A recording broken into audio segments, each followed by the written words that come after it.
everyone. Welcome to Politifest 2020, Pick Your Future. I'm Maya Krishnan, and I'm a reporter at Voice of San Diego. It's great to be here with you this evening. In case you're not familiar with us, Voice of San Diego is a nonprofit investigative news organization committed to holding public officials accountable and giving you, the public, the tools you need to be advocates for the public good. As a nonprofit, we depend on members and donors like you to make our work possible. Thank you for your support. Also, this session has Spanish translation available, so if anyone needs that, they can click the globe icon at the bottom that says interpretation and select Spanish moving forward. I'd like to take a minute to recognize our sponsors who help make Politifest possible. A special thanks to Google News Initiative and for supporting the creation of this virtual event, to the College of Arts and Sciences at USD for underwriting all student tickets, and to the San Diego Foundation for supporting our community conversations. Also, thank you to Cox Communications, SDG&E, the Atlantis Group, the City of San Diego, Retired Employees Association, City Heights, Community Development Corporation, the San Diego County Democratic Party, and Business for Good. Remember, there are events through noon on Saturday, October 3rd. Check the schedule on the event website. We are offering several sessions for free throughout the event, as well as some sessions in both English and Spanish. Go to the Sessions tab in the event website to see all your options. There are lots of sessions, and we know you can't attend them all. You'll be able to watch recordings of all sessions on our website. The recordings will be available by noon on the following day. You can also use the online event guide on Cvent to connect with other attendees and learn about speakers and sponsors. And be sure to get your own VOSD mug or drinking glass. Click the link in the chat to order now. For this session, put your questions in the Q&A. As a reminder, everyone's camera and mic, except for the moderator and the panelists, is turned off and muted. Feel free to use the chat to interact with other attendees. As I mentioned earlier, if you'd like to listen to this session in Spanish, click the interpretation icon at the bottom and select Spanish. You can tweet along with the session and share your experience by using the hashtag Politifest2020 on social media. Now, allow me to introduce our moderator, Max Rivlin-Nadler, who is a reporter at KPBS. Hey everyone, thank you so much, Maya, and thanks to all the panelists for being here. This is part of a every 30 seconds, so let me just explain what that is. And of course, this panel is on young Latino voters. So like I said, this is part of the Every 30 Seconds project, a collaboration between the Public Radio Exchange's The World program, the Corporation for Public Broadcasting, and 7 other public media stations across the country, including KPBS. This project is looking at young Latino voters. According to a recent count, approximately every 30 seconds, a young Latino in the United States turns 18 and becomes eligible to vote. A record 32 million Latinos are projected to be eligible to vote in the 2020 presidential election, making them the largest share of minority voters for the first time. There'll be over 13% of the electorate. Latino voting surged during the 2018 midterm elections, and Latino voters tend to be younger voters as compared to other demographic groups, which skew older. But Latinos still lag behind other groups in terms of participation of eligible voters. There's also a bit of a schism in who's voting who are Latino. Over 95% of Generation Z were born in the US, while over 85% of millennials who are Latino were born in the US. So that represents different politics and a different perspective than previous generations. Latinos, for the most part, vote Democratic, but it's not a monolith, as we'll discuss soon. If Democrats would like to see Texas and Arizona turn perpetually blue, like California appears to have done, they'll need to convince voters, especially young Latinos, that they represent their interests. That might be a tougher sell for a Joe Biden, who polls well with older white and Black voters than he does with younger voters overall. During the primary season, we saw that the choice of younger voters across the board and younger Latino voters in particular was Bernie Sanders. But this has been a year like no other, especially for young people trying to get involved in the political process. So we have a bunch of people here on this panel who either report, talk about, or work with young people in our community. So I'm really excited to introduce them. Just a few notes. We're going to have a poll that will trot out midway through the session that people can participate in. That'll show up in the chat. And then after the conversation, we're going to have a breakout group that I'll hang around for if anybody wants to keep discussing these things. If people who are attending this want to share their thoughts with some of the panelists, I'll at least be there as well. So I'll have everyone introduce themselves. I'll start with Rosa. Hi everyone, my name is Rosa. I am a community organizer with Mid-City Can, specifically doing transportation justice work, but I'm a longtime San Diego resident. Awesome, Josh. Hey everyone, my name is Josh, pronouns he, him. Born and raised in San Diego. I am a community organizer. I've been involved with a few different groups, but more recently with Youth Will. Awesome, and Adriana? Sorry about that. Hi everyone, I'm Adriana. I'm a multimedia producer with Voice of San Diego, and I'm also born and raised in South Bay. So yeah, San Diego's my home. Awesome. So just to get us going, maybe each of you could tell us about the work that you've done with young people in San Diego and what you've been organizing around. And I'll start with Rosa, because I know you've done a ton of work specifically related to transit. Yeah, so what I've done with voters, sorry, I like blinked up like 2 seconds. I was part of the civic engagement team prior to my organizing job. So in City Heights, we were determined just to bring out the vote. We're not telling people to vote a certain way. We just want them to go to the polls and know where their polling location. And I was doing a lot of door knocking and face-to-face contact with a lot of our residents. But before that, and my prior experience with organizing came when I was 13. After my brother got hit by a car, we advocated for a skate park in City Heights. We successfully got that by the time I was graduating high school. And now I'm back in San Diego advocating for no-cost transit passes for youth called Youth Opportunity Passes and decriminalizing our transit agency. So moving away from criminal courts when it comes to fare evasion. Awesome. And Josh, I know you've been working a lot with young people as well. Do you want to talk about your recent work with Youth Will? Yeah, sure. More recently, we embarked on a Youth Emergency Resource Ambassador program. The idea was that having a youth-led team contact other youth, low income and age 25 in San Diego County, provide them with resources, make those resources easily accessible, gather youth needs, and then advocating for those needs. We did that for about 3 months. It paused back in August because of limited funding. We're working on getting more funding to continue the program, but we effectively reached over 3,000 low-income youth throughout the county and held 2 county town halls, as well as successfully advocate for 2 policies at the county level. Awesome. And Adriana, you've done reporting on young people during the pandemic. Do you want to just talk for a moment about the reporting that you've done, especially given that everybody graduated, basically had the most unique senior year that one could imagine? Unmuted. I'm sorry, you think I would be used to this. Yeah, so in the past year, I've done, a couple of stories on sort of getting, the perspective of younger people who are living through this crazy year. And I spoke to some high school students back in May who were either the first ones in their family to graduate or, first generation. So they're part of them or their siblings are, the first ones to get a high school degree. And I've just been trying to get some of their experiences since this is such a momentous, moment in not only their lives, but their families. And I wanted to get a better sense as how they feel about everything going on. And yeah, that's kind of what I tend to gravitate towards in my work is talking to communities of color and, younger people as well. And I kind of tend to do that visually. So that's something that I've done this year. And I took photos for a story that Max wrote recently for every 30 seconds. So.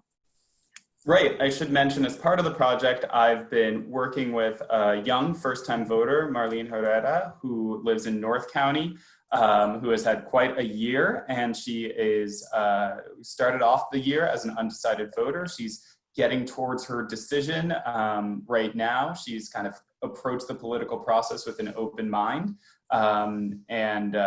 You know, I'll be putting out a feature on her and her decision over the next 2 weeks. So definitely stay tuned for that. And Adriana took really great photos for that. So check it out at KPBS and also on the World website. My first question would go to Josh.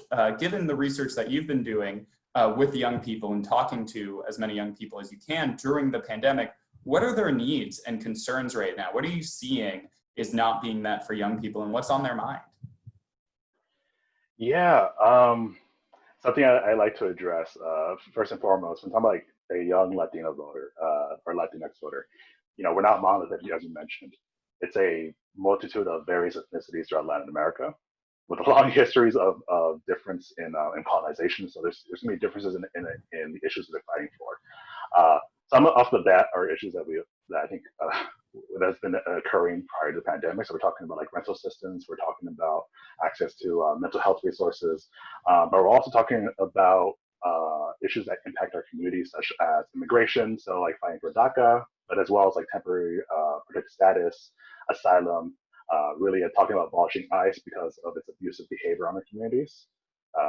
Talking about what's it called, the Green New Deal movement, so like the Sunrise Movement, they're doing great work there. Criminal justice reform. You know, I can list all the priorities because I need to say that a lot of people think, at least with the Latinx voter, that we have one issue or two issues, when it really just understanding everything impacts our communities. And young people getting so involved are learning and understanding how it's more than just one point, but it's all of it, because they're looking through a racial and social justice lens. So I really think it's a really great time to see young people getting involved right now. Right, I feel like something that definitely came up very early in this project was when we were looking at young Latino voters, it was, well, you know, do they identify more with their generation or more with, you know, their background and their ethnicity? What is it that you find? Is it that young people who are Latino have basically the politics of other young people, or does it actually have a different kind of bend because of their life experience? I think it's both. It really depends on, like, if we're talking about like, you know, first generation immigrants or like second generation, is going to be a different lapse of like priority. But I think especially now when other young people are like living in areas that are more impacted, they are more empathetic to those outside of necessarily their ethnicity. So that really brings up like a whole other aspect. Like, okay, normally I'd just be fighting for, let's just say, the environment. That's it. But like, wait, we need to solve problems in our currently unequal system. So it really depends on which generation you're talking about. But more than not, on general, we're seeing like more young people understanding that it's more than just me, it's others, and how that interconnects with one another. Mm-hmm. Thanks, Josh. So, you know, when it does come down to their politics, Rosa, you do a ton of organizing, you work with young people a lot. What are young people's politics? Again, not considering that they are a monolith, but that, you know, you are getting out and talking to people. Yeah, I think a lot of the conversations that I always have with my young youth, which I think I miss them so much, like seeing them. It's always been like, you know, our parents' hardships. They see what their parents are going through. They see the obstacles that their parents that have, and then they're expected to succeed, and they're expected to, you know, be the first ones in their families to go to college. But then they also carry that student debt. And those, like, all this layers of oppression that our young people are carrying right now, with our air quality. First, let's start there. Like, you know, we've been redlined forever. San Diego has a big history of redlining, and yet the same communities that have been disinvested are the ones that are currently being impacted by COVID. So when COVID hit, I know a lot of my conversations with my youth were specific to, I need to get a job now. Like, my parents can't work anymore. They're not qualifying any government assistance. So a lot of the policies like shifted. Like, I know, to be honest, like transportation wasn't a big issue when COVID hit. It was more like we needed to fight for rental assistance. We needed to fight for the budget to include some needs for our communities now. So we shifted our priorities, and then because of the Black Lives Matter awakening, we were like, what are we doing? Like, if youth opportunity passes isn't going to be funded now, what can we do now in order for us to prevent criminalization in our neighborhoods?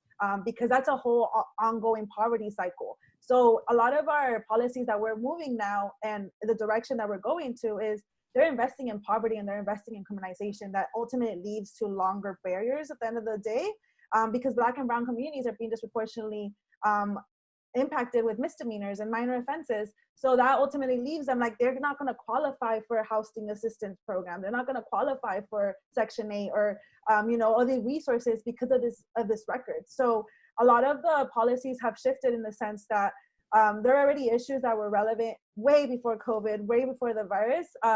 But at the same time now it's just like more immediate, and now it's just like the youth are carrying it even more, especially because they're seeing that their parents are being left behind.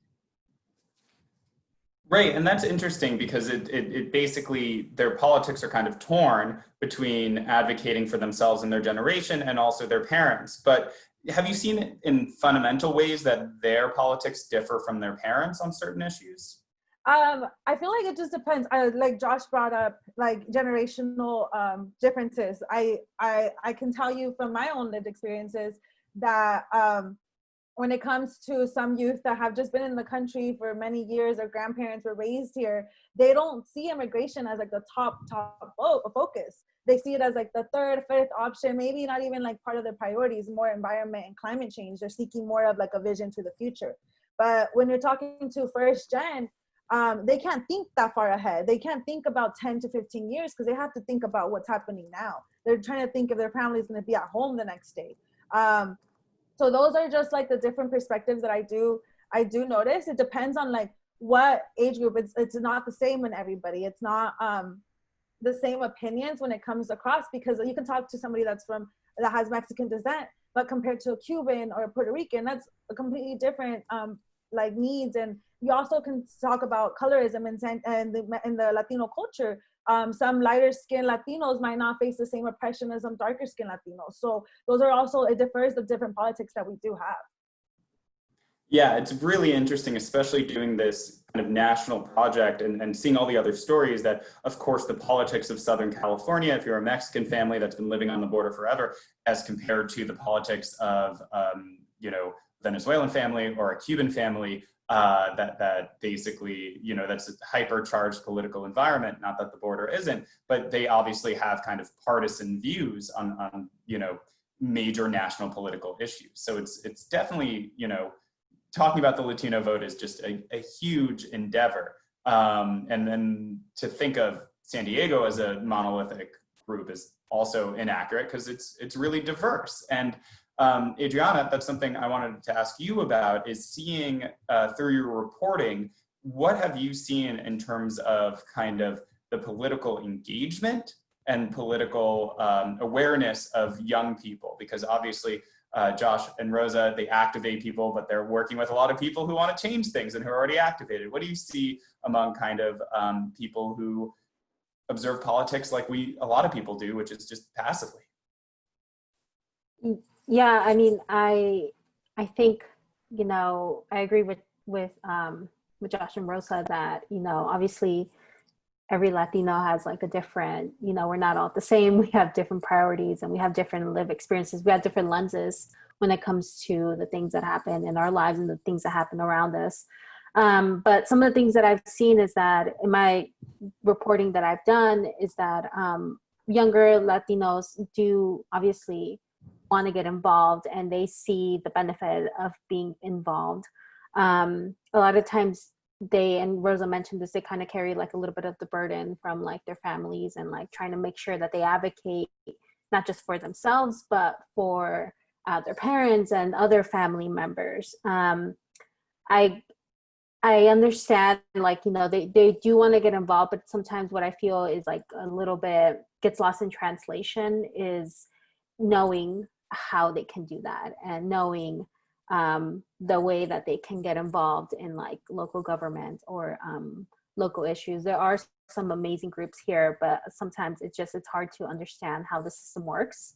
And that's what kind of keeps people from really getting into like the root of the problems. And so I feel like there's like a bigger issue there that we're not providing the youth the tools that they need in our educational system to get them prepared to be advocates for themselves and for the people that they care about.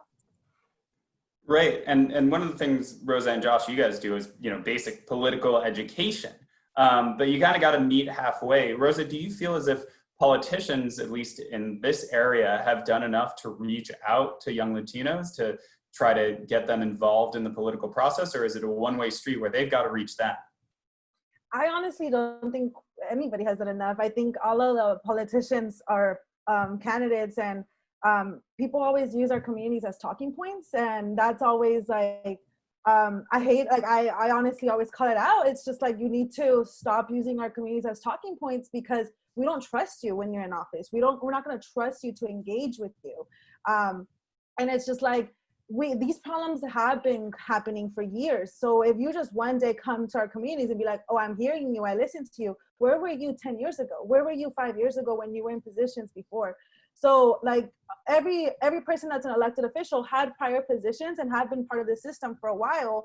But it's like, what have you been doing to uplift young people so they can be next to you and advising you and supporting and like guiding you in the process? If you really want to get young people to be engaging with you, then why are they not in your team? Like, you should have a youth leader in your team supporting you on the policies that you're deciding, because you can't say students are the future. No, we're not the future. We're literally alive and we're breathing now.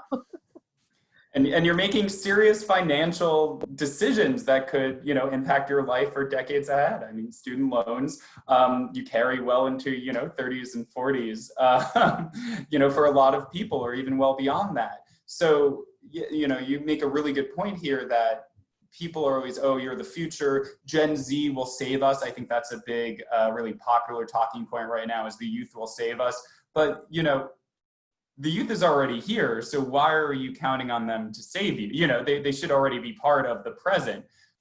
Josh, when you kind of work with young people, is there a frustration about being totally disconnected and talked down to, or are people hopeful?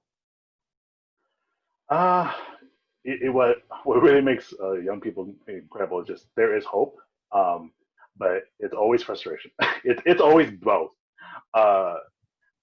As like Rosa was mentioning, this has been happening on for decades, and now they're like saying, no, we're here for you, we're listening to you. But it's like, I'll give you an example, whenever there's like a youth-led event conducted by young people and they're inviting politicians, more than not, some politicians are like, I'm sorry, I can't attend. But the amount of times I heard politicians attend like a smaller like talking meeting great in someone's house for a fundraiser, it's like, we see you, and that's there is this inherent bias. It's really ageist to believe that young people like are not powerful, or they don't have say because they're young. And there has to be a whole shift in the dynamic of politicians understand that lived experience is experience, and it's important to make policies effective. If you're going to try to do something that's meant for young people, funding for young people, why don't you have young people at the table who know better than you how to actually, reach to them? And it's really, they really need to start bringing young people into positions of power so they're able to have an equal say within the system. Yeah. I would like to add, like, they should have voting power, especially advisory groups are not enough. And I would also emphasize, like, when I started organizing at 13, the first thing that they would tell us is, you're just kids, what do you know about getting a skate park in your community? Like, that could discourage a 13-year-old to like not believe in politics whatsoever and like just completely give up. So it's just like, those are the narratives that you push away. Like, people that are telling you, like, I live in my community, I know what's wrong with it. How do you know more than I do, and you haven't even stepped foot in my community?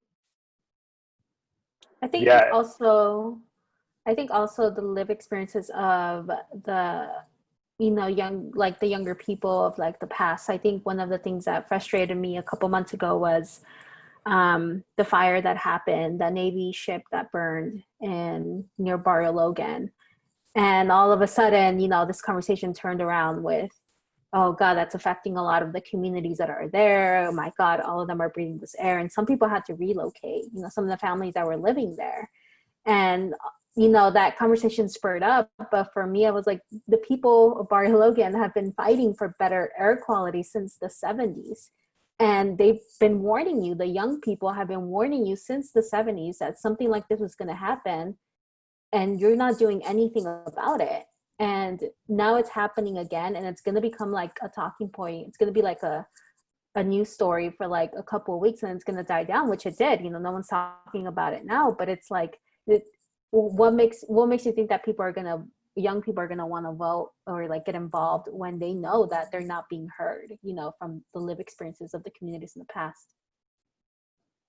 Right, I'm thinking about, you know, even they announced the other day the completion of a refurbishing of the Port of San Diego. There will be more business. It's going to be great for business. But for Barrio Logan, and KPBS reporter Eric Anderson pointed this out, that just means more truck traffic, right? That just means unless you take these mitigating stances or do something, and I feel like a lot of politicians will say, well, we're reinvesting in the community, we're planting trees, we're doing all of these things, when really the community has not been asking for, you know, mitigation. They've been asking to be made whole, and that could be really discouraging for young people, especially because they're the ones who are supposed to, you know, provide the energy for these movements.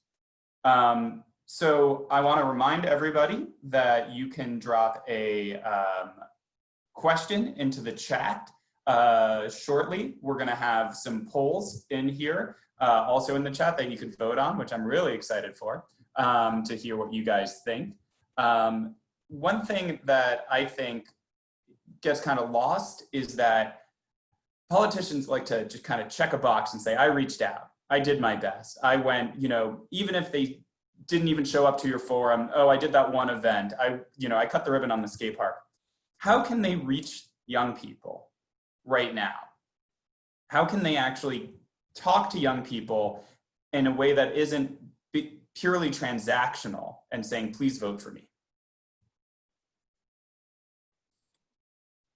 For the room. But I'll call on somebody if nobody steps up. I don't know, to reach, I think, well, if it was pre-COVID, I would be like, you know, go to the schools, go to the, but I think right now it's like, you know, use your online presence and bring these conversations. Like we literally became, like, I don't know about Josh, but like I literally turned to a digital organizing. I'm glad that I was already active on social media prior to COVID. So it wasn't something like I had to depend on, but like IG right now, I mean, Instagram, sorry. Instagram is such a big way of like informing folks and just like connecting and learning what people are saying. And there's spaces right now that are successful, and especially in San Diego. And I think one way is just like, don't just put a TV ad or send a mailer. It's actually have these like conversations online. You can literally comment to any stranger and like have those engagements, and that's where people will listen to you. I think with COVID, but I think prior to COVID, I would say like, no, just don't show up at the end of the race just to say like you talk to a young person. It's more just like even before you were considering running for office, like build those relationships with young folks. They're already hanging out in the parks. They're already hanging out after schools. They already have their clubs. They need adult mentorships. And that's where you literally just connect them with opportunities that you have and those resources that you already have. I would say, I think it's important for politicians and anyone to be ready to, you know, just learn and to be ready to admit that you're wrong about certain things. I feel like a lot of the younger generation has done a great job, you know, advocating and like teaching us about things, our own blinders. And sometimes older people, you know, tend to kind of take offense, to take it, you know, personally when they're called out for certain things. And I feel like if you just come in and like, you're willing to learn and like you're willing to say, you know what, yeah, the way I was thinking about that or the way I was approaching that is not the correct way. Thank you for letting me know. That is really what I feel like we need, that acceptance of like being able to learn and being able to you know, talk about your shortcomings and talk about the things that you're not aware of. Because again, like young people are not dumb. Like in most occasions, they've educated themselves better about certain issues than the people running to represent them. And so treat them like they're adults. Don't talk down to them, I feel like. Yeah, everyone summarized it pretty well. But just reiterating my own things, like politicians have to learn how to be more effective with social media, especially during the pandemic and prior to the pandemic. It's where young people are, and that's how we're sharing this information. It's how young people have been so effectively organizing and having these mass protests. But three other things that politicians can do to really reach our community is to create space on their team for young people, like actually open up space where they have power to influence and change policy. Attend events that are held by young people, because there's plenty of youth-led events, and attend it and listen. And more importantly, what I mean by listen, they don't be patronizing. If young people are not dumb, as Adriana has mentioned, as Rosa has mentioned, we've had to do a lot over years to protect our communities and fight for them. So we know when someone's like looking down on us, and it's not a nice feeling. So treat young people with the dignity and respect they deserve, as any other adult would. So this brings us to the first poll of the evening, as it should turn up on your screen. As I talked about earlier, Latino turnout was higher than it had ever been in the midterm elections in 2018, but we're entering a presidential election and there's a lot on the ballot. Do you think that turnout will be higher or lower this presidential election as compared to 2016? So I've just voted. And we will get those results shortly, and I'll let you know about them. But talking about 2016 and 2020 and talking about the presidential election before we bring it back down local again, something I also mentioned is that Vermont Senator Bernie Sanders did incredibly well among Latinos, specifically young Latinos. From what you saw of that campaign, what did you think he did effectively? And what can other campaigns do to kind of mirror that strategy? Why did it resonate? I honestly think that his campaign, he organized organizers, literally. Like, and those organizers organized a lot in their communities. And I saw it in San Diego. Like, I got a door knock for a presidential race here. Like, I never done that.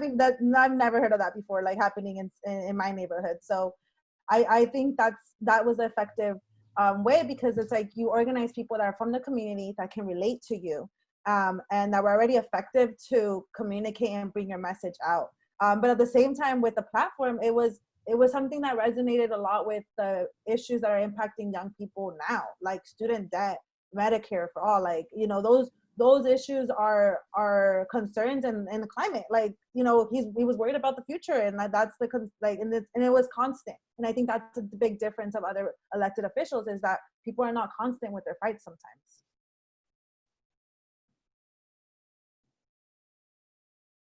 Yeah, it definitely seemed also there was basically, because it skews younger, the Latino voting demographics, that obviously helped him a lot. But, you know, there were events that I saw in San Diego. He went and did an event in San Isidro with a, you know, band from the San Isidro High School. You know, these were interesting kind of innovative attempts in the pre-COVID world. But even in the COVID world that we're living in, everybody here seems to agree, 88% said that there will be a higher turnout in 2020 among Latinos as compared to 2016. Something that Marlene, the teenager that I'm working with on the Every 30-Second Story, told me was that in 2016, she felt that her family had no motivation to go vote. They didn't feel good about either option and kind of showed a frustration with the political process. So that kind of brings us to the next part of the conversation I want to talk about, and something you guys have really hinted at has been, you know, voting, pulling the lever. You do that once a year, maybe twice if there's a big primary, but there's so many other issues that young people can organize around. So Josh, I want to throw this to you first, is that, you know, are you seeing more energy towards electoral politics or these kind of larger movement-based politics that people are developing, especially in light of the BLM movement this summer? I think sorry, that one stumped me a little bit, but I think more young people are getting involved into mass movements of like expressing that the inequalities that we're facing have roots that need to be resolved. It's not really, how do I put it? it's difficult because I think a lot of mass movements are educating more young people to understand like how electoral politics works, while at the same time, it's the fine line between like thriving and surviving in the system and also demolishing it and replacing it with something that actually is effective. So I think a lot of younger people will more inclined be voting for Biden, but I think it's more of a necessity compared to the other side where we know the other candidate is a blatant white supremacist. We know they have no interest in the communities that we're talking about, with the hope that Biden will actually listen. So I think this vote is one out of necessity, but understanding that the next 2 years or 4 years with whoever is elected is going to be focusing on replacing our current system with something that's more equitable and listens to the communities that are most impacted, especially young people. Yeah, Adriana, you've been covering protests all summer in a bunch of different places. These are young, youth-led protests for the most part in San Diego County. What have you seen kind of being expressed? You know, it would be very rare at one of these events to see a politician sign. It'd be even rare to see a politician. Who are the leaders? Yeah, well, most of the protests that are being organized in San Diego are being organized by younger people, are not being organized a lot by, you know, community groups. Although some of them are, you know, a lot of them are, but a lot of them spring up just by a group of people just posting on social media saying that they want to go out and protest. And the most recent one that I went to was about, I would say like a week ago with Breonna Taylor case and, you know, the decision that was made. And something that struck me really interesting is that towards the night progressed, there was one woman who was leading the group, and at one point she said, "We're not here to talk about voting. We're not here to advocate for that. Like, we're here to specifically talk about Black lives." And I think that was really important because I think that shows that there is, you know, that yes, we agree that this is an important year and that it's a lot rides on voting and like it should be part of the process. But I feel like this time around, people are more, you know, getting into like the niche of issues and making sure that we focus on those rather than to be like just this big movement of like, let's go out and vote, you know. One of the main concerns that I've seen is that, you know, is Black Lives Matter really just like a, you know, a trend for a lot of people. And I feel like the young people who are leading these protests locally are trying to prevent that. And they're trying to prevent that by staying on topic and making sure that people who are out protesting with them understand why they're doing it, not just to go out and say that you did it. Rosa, are you surprised by these protests over the summer and who's been leading them? No, I'm not. I'm proud. And I think this is like a good point to emphasize is that like these protests have been going for so long and just there wasn't this attention. I remember when I was living in DC, there was a Black Lives Matter protest and people didn't know about it in my program. They were just like, well, why are they doing that? And it's like, what? Ferguson happened like not that long ago. You know, this fight is still continuing. We're not going to forget. So for me, I just think now at this moment, is that young people are tired and they're literally just not going to stop at this moment. Like, I honestly feel like it's just not going to stop because they already saw what's happened. Like the civil rights movement, they're still facing the same oppression. And it's just like, okay, if we keep leaving it to the next generation, then it's just never going to end. And now people are calling out that you need to be educated. It's not the burden of Black people to educate folks. Now, like as Latinos, we have to educate our family about being anti-Black. And it's just growing outside of just Black. It's not a Black burden anymore. Like we're brothers and sisters are uniting and we're gonna be holding that fight with them. And that also aligns with the defunding the police and just seeing that our resources, our city is like our budget is a moral document. Our budget tells us what our elected officials are prioritizing. And then we see that 46 departments are being underfunded, but the police department isn't, knowing that in suburbia areas that have more resources, they have less police, but they have more resources. That's what we ultimately want in our communities, is that we want to have more resources so that our Black lives, people that are living, that are Black, don't have to die in the hands of the police. So it's just like this has to continue, but it also goes with us as Latinos to be checking our privilege too, and showing how we're complicit with the system and how we benefit from white supremacy embedded in all of our systems. And if we're just silent and not uplifting the voices of Black community members because it's not our fight, then we're also never gonna win either. Like for me, it's like Black liberation, and then it trickles down to all the other races.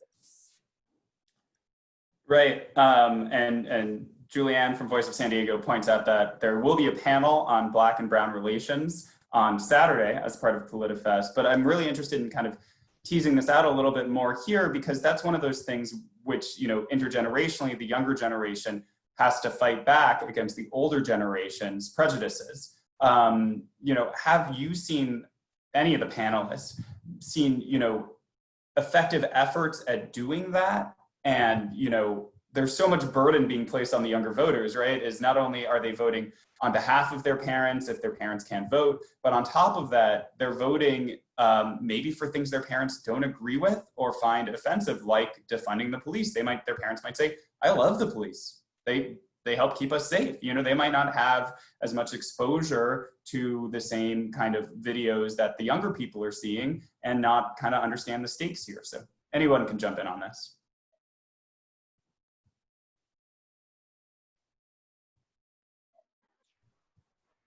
I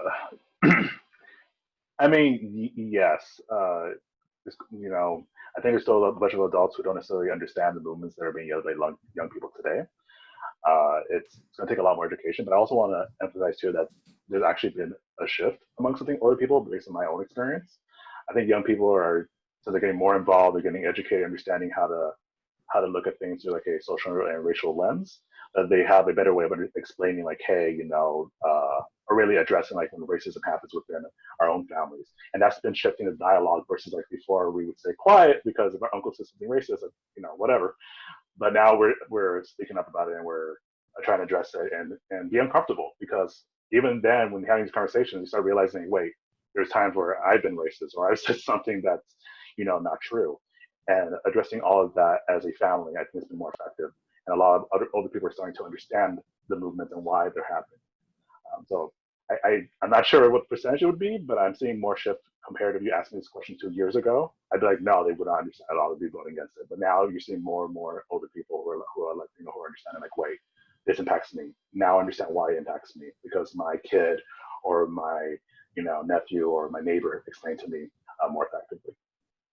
And I would also add, like, I think older generations, and I'm thinking of like my mother and my tias, like they depend a lot on like Univision and like Telemundo's like media, and there's a lot of like anti-Black narratives in those like Spanish media. So it's just like, but I see firsthand footage on Twitter. Like I read like my own articles. I read both the conservative perspective and I read the progressive, and so I can just get both opinions. So it's a different way of how we're intaking information versus how they're intaking information. And I think now, because cable isn't such a big popular thing, and now we're like taking away, like I know a lot of my people around, like they're only relying on streaming services, so they're not depending on these like these news channels. So us as young folks, we're like, hey, did you check this news article? Did you know? And now we're educating our folks around us and like kind of giving them a different perspective, which is allowing us to have those dialogues. But yeah, I agree with Josh. Like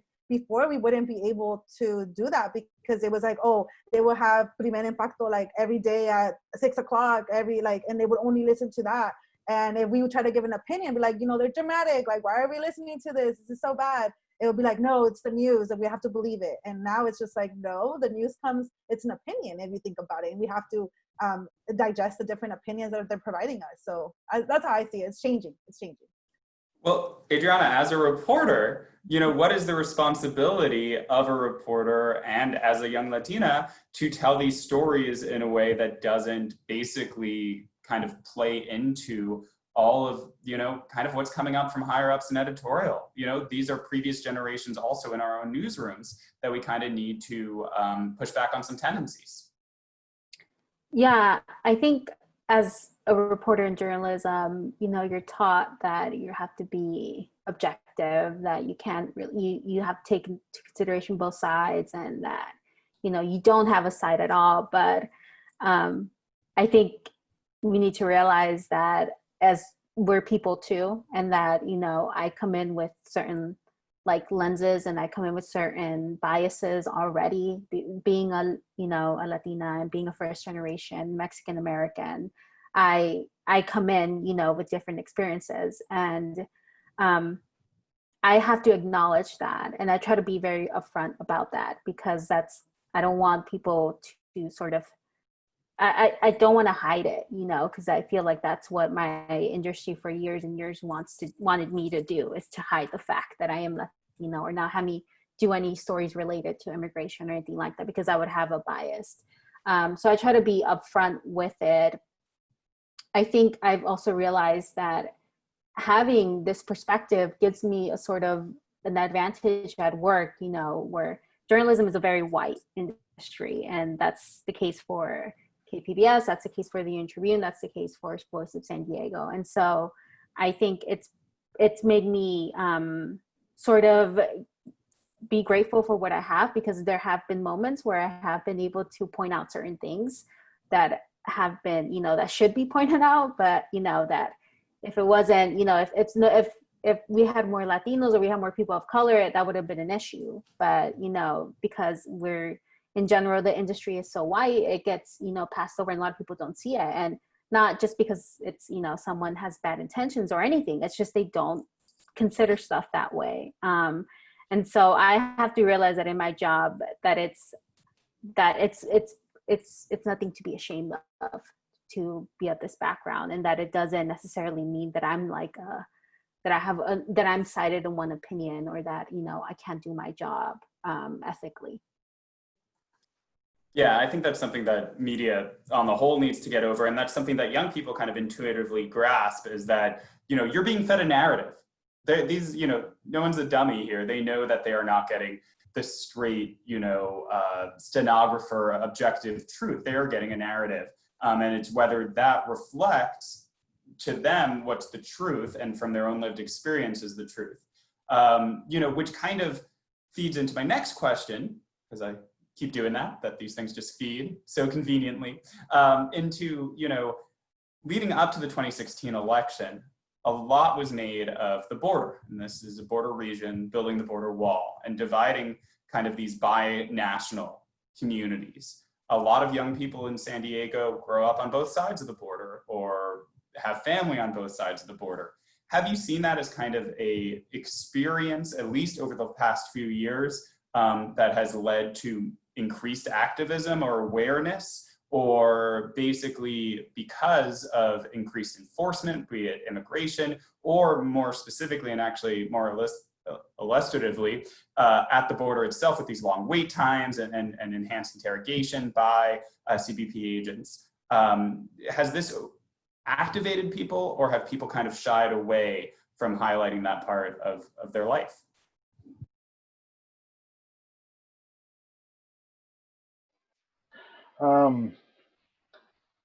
I mean, the border wall issue, I mean, it exists since the 90s, or even before then. So we've had people who have been in the community organizing to address essentially this fear tactic, the whole idea that people are crossing the border and they're bringing, insert whatever Trump said as a quote, you know, the worst of Mexico has to offer to the United States, and it isn't true.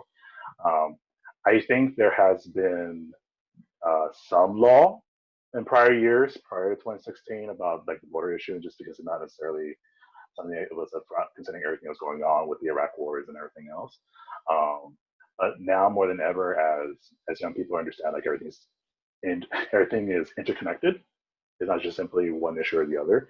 That they're becoming much more aware that, oh, we have a serious problem, that people in power are using this excuse to ignore valid problems. That a wall is going to solve all our problems is not true at all. That the wall, in fact, only causes environmental harm, it breaks up communities, and it serves no one but those in power to keep pushing a narrative that, you know, they're the problem, that we have no issues. So I think now more than ever, people are seeing this as a way to take back our story and really push the narrative like, hey, that's not true. It serves no one's purpose. And this is part of a large problem the system of immigration in the United States that has historically been racist and exclusionary. I would like to add, like, I think it also fueled like the lies and the misconceptions that were thrown. Like when the election started in 2016, the first narrative was talking bad about Mexicans and talking to them about criminalization, and then talking about building a wall, and then that Mexico was going to pay for it. But who ended up paying for it? The military, which comes out from our taxes. So it's like people need to realize that it's like all these lies, this like narrative. It's like we ultimately had that burden with us, and it's just like I hope people don't forget that. You know, I hope that people like realize, like, when I'm voting, it's not just for who's going to lead the country. It's like you're also going to vote for who's going to be part of the Department of Homeland Security, who's going to be the leader of the educational I forgot the educational department. So it's like you're voting for so many other levels that are going to impact your life every day.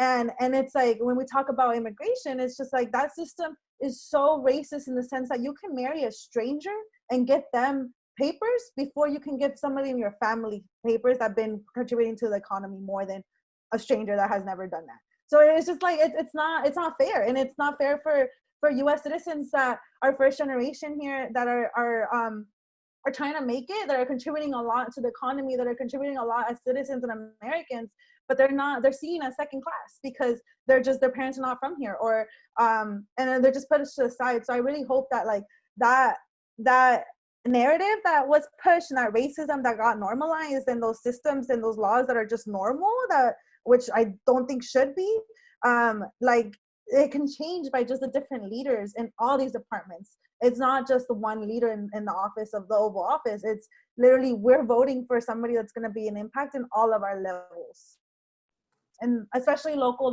government, because things could go bad nationally, but you can defend yourself locally if we have the right leaders.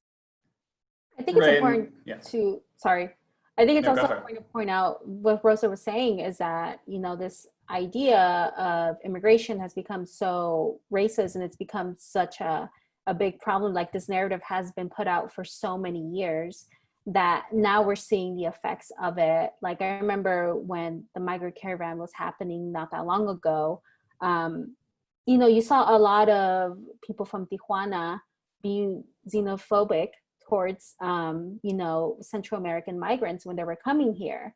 And that was, to a lot of people, including myself, that was a little bit of a shock, because for me, it was Latinos, we support each other, you know, we want to move forward. We're all trying to better our lives. But this idea of like someone that you don't know, you know, coming into your territory being scary, especially like in Tijuana, where did that come from? You know, it came from the people who for decades have been putting out this message that that's bad, that's something that you should fear. And so that's not over yet. In fact, I feel like it's getting worse as time goes on, and it's no longer just an issue of, you know, white people like hating on Mexicans. It's just in general, a lot of people are, you know, xenophobic, and the lines are being blurred now. So I feel like that's something to discuss. Yeah, and I think actually that's a great idea for another panel is talking about youth activism in Tijuana, especially right now. There is a ton of protesting surrounding the violence against women. That's across all of Mexico, but there's a ton of activism going on in Tijuana right now. And that is something that crosses the border. That activism goes both ways. So definitely a lot to discuss. Unfortunately, we have run out of time, but if you want to keep talking, I'm gonna head to this breakout room that we've left in the chat, and I'll be there for a couple of minutes just to keep the conversation going, maybe talk about some things we might have missed. I want to thank so much all of our panelists. This has been awesome, and I want to keep the conversation going. And I know that whatever happens in November, one way or the other, you guys will keep either covering it or organizing people and making sure that young people have their voice heard. So thank you guys so much for joining us. Thank you. Thank you, Max. Oh, Jesus, my life has changed. Sorry, the sunset between all. Thanks everyone for joining us. If you enjoyed the session, please help us spread the word by sharing our website, politifest.org. We hope you'll be back with us tomorrow, where we have several more exciting sessions, including a mayoral debate for the city of San Diego. If you'd enjoyed today's session, you can sign up for our weekly politics report at voiceofsandiego.org. And as Max mentioned, if you want to keep talking about this issue, you can join the breakout room, and I will post the link again in the chat.